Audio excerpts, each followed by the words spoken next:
It was a little after 3 in the morning on December 7th, 1946, when the night sky above downtown Atlanta suddenly filled with orange light. People on the street stopped and stared as flames poured from the upper floors of a hotel that had been advertised for more than 30 years as completely fireproof. Inside that building were more than 200 guests, many of them asleep, unaware that they were minutes away from being trapped in one of the deadliest fires in American history. Some would survive by sheer luck, others by desperate choices, but 119 people would never make it out. The Winecoff Hotel was supposed to be safe. What happened inside exposed how wrong that belief was and why it led to a disaster that still stands as the deadliest hotel fire the United States has ever seen. The Winecoff Hotel had opened in 1913 as a showpiece of modern engineering. At 16 stories, it was one of the tallest buildings in Atlanta, and the owners proudly advertised it as a marvel of safety. The word fireproof was printed in brochures, etched into promotional signs, and repeated by staff. The building's steel frame and brick exterior were indeed resistant to flames, but the interior design was dangerously flawed. The hotel had only one central staircase, an open vertical shaft that reached from the lobby all the way to the top floor. There were no fire doors to contain smoke. There were no sprinklers. There were no fire alarms in the hallways. These flaws existed because early 20th century building codes allowed older hotels to avoid expensive upgrades. As long as the exterior did not burn easily, the structure could legally call itself fireproof, even if the inside was anything but safe. By the mid-1940s, those flaws were well known to fire safety experts, but the Winecoff continued to operate as if nothing had changed. Guests had no reason to doubt the hotel's claims. It had a reputation for comfort, and on the night of the fire, it was filled to capacity. Business travelers, soldiers returning from the war, and families visiting Atlanta for the holidays filled the rooms. A group of high school students were staying on the upper floors for a youth government conference. Christmas shopping season brought in visitors from out of town. Every floor had people sleeping behind locked doors, unaware that the building's single staircase could turn into a chimney if a fire ever started on a lower floor. At around 3 a.m., the hotel was silent. Most guests were asleep. Only a few staff members were awake in the lobby and service areas. Upstairs, dim hallway lights cast long shadows across patterned carpets. Doors were shut, windows were closed. Everything looked peaceful, but on the third floor, a small fire had already begun. Investigators would later conclude that it likely started from a discarded cigarette or faulty wiring. A small flame smoldered on a mattress or near a room doorway, producing smoke that accumulated quietly. There were no fire alarms to detect it, and no staff on that floor to notice the smell. By the time anyone realized something was wrong, the fire had already grown strong enough to reach the hallway. The moment the flames reached open air, the situation changed instantly.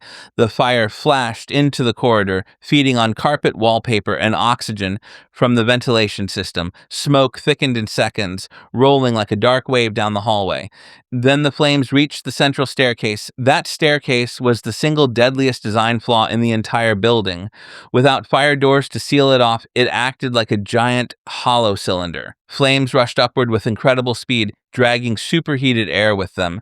This is known as the chimney effect, and in a tall building like the Winecoff, it turned the staircase into a vertical blowtorch. The fire shot upward toward the top floors, while thick smoke surged into every hallway. Guests sleeping on the higher levels had no warning until smoke pushed under their doors and filled their rooms. In a matter of minutes, the quiet hotel turned into chaos.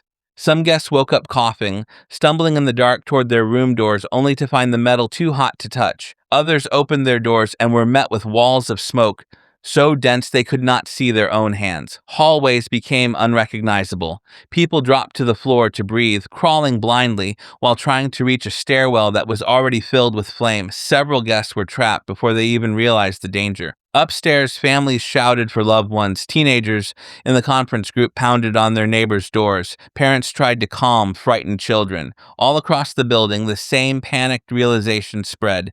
The fire was rising faster than anyone could escape. Guests rushed to their windows as the smoke grew thicker.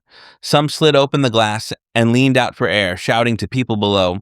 Others climbed onto window ledges, desperate to stay away from the heat that was building behind them. A few began tying bedsheets together, knotting them quickly in hopes of lowering themselves to the floors below.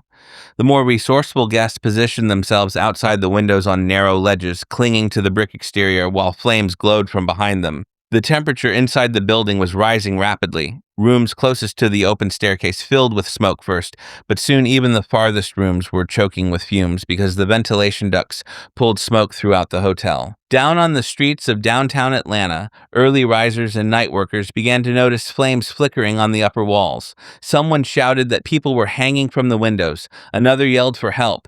Calls poured into the Atlanta Fire Department.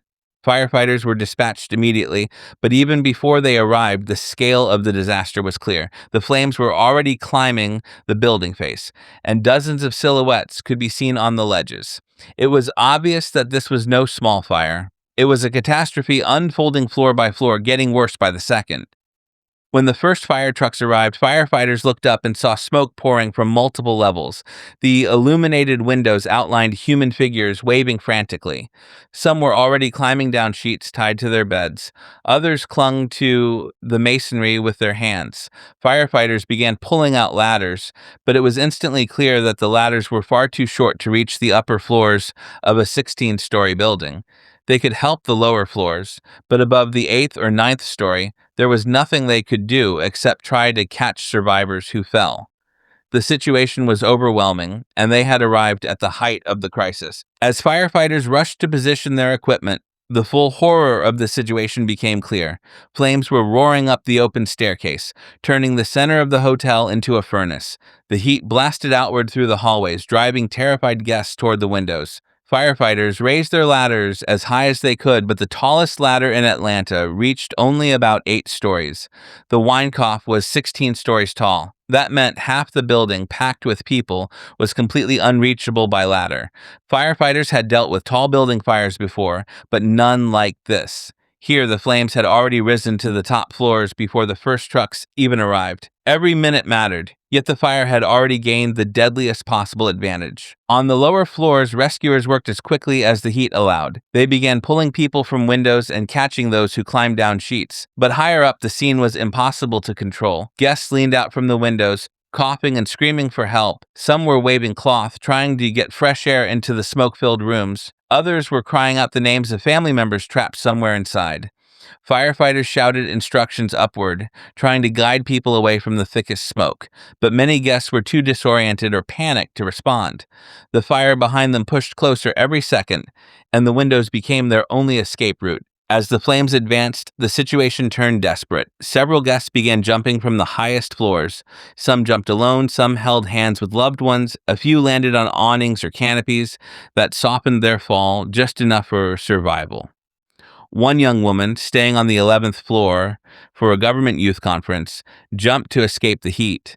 Her fall was partially broken by a ledge, and she survived with serious injuries. Another teenager fell from a high floor and landed on a firefighter's ladder, managing to live through the impact. These were rare and miraculous exceptions. Most jumps from that height were unsurvivable, and firefighters could only watch helplessly as people made their final choices. Inside the hotel, the conditions were nearly impossible to imagine. Hallways were completely filled with blinding smoke. Guests who opened their doors were hit with waves of heat that forced them back into their rooms. Many became trapped because the moment they stepped into the hallway, they lost all sense of direction.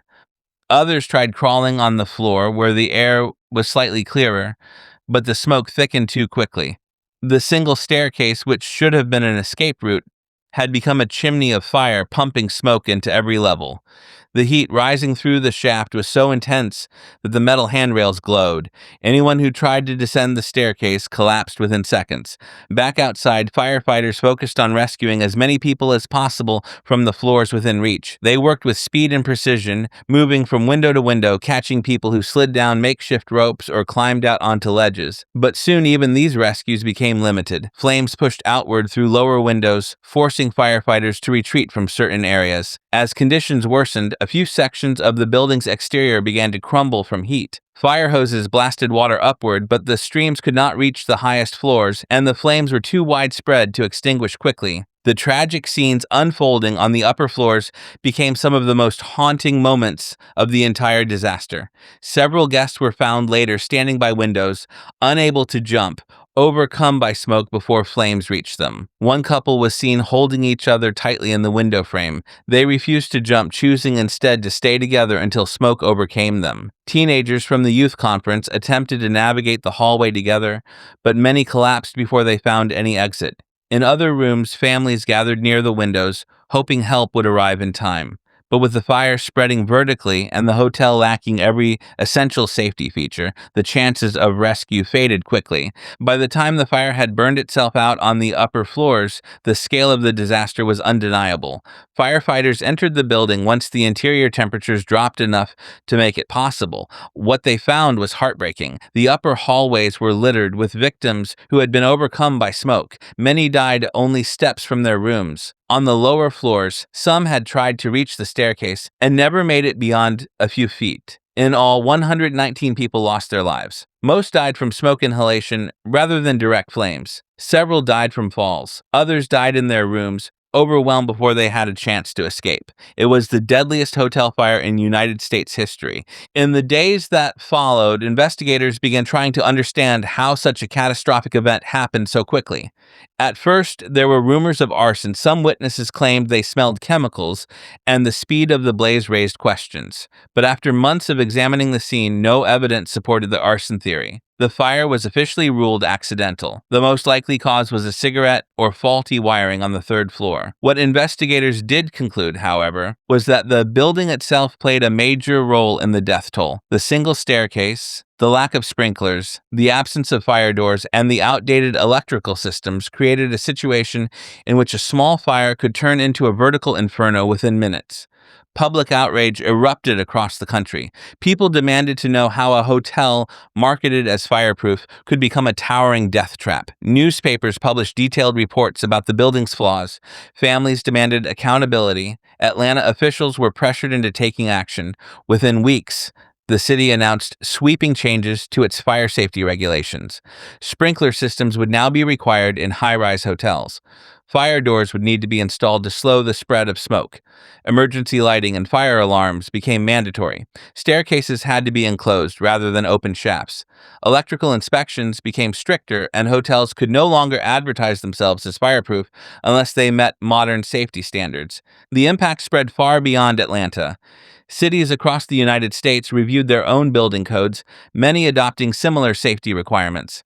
Fire chiefs used the Winecoff disaster as a case study for decades, teaching recruits how a combination of design flaws and outdated laws could lead to mass casualties even when the fire itself was relatively small. The 119 deaths at the Winecoff Hotel directly influenced fire safety practices that are still in place today, making buildings safer for millions of people over the following generations. Despite its importance, the tragedy slowly faded from public memory. In the years after the fire, World War II news, political developments, and other national events overshadowed the disaster. The building itself was repaired, renamed, and reopened, further separating it from its tragic past. But for the families of the victims and for the firefighters who responded that night, the memory never disappeared. The Winecoff fire remains a solemn reminder of how deadly complacency can be when it comes to building safety. It stands as proof that a single overlooked flaw combined with outdated laws and misplaced confidence can lead to one of the worst tragedies in American history.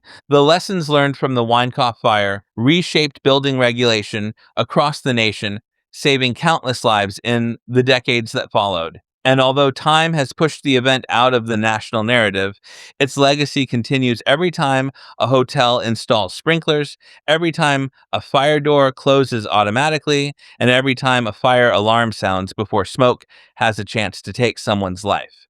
Thank you for watching this story. If you enjoyed learning something new today, make sure to subscribe, like the video, and leave a comment telling us what you thought of this story.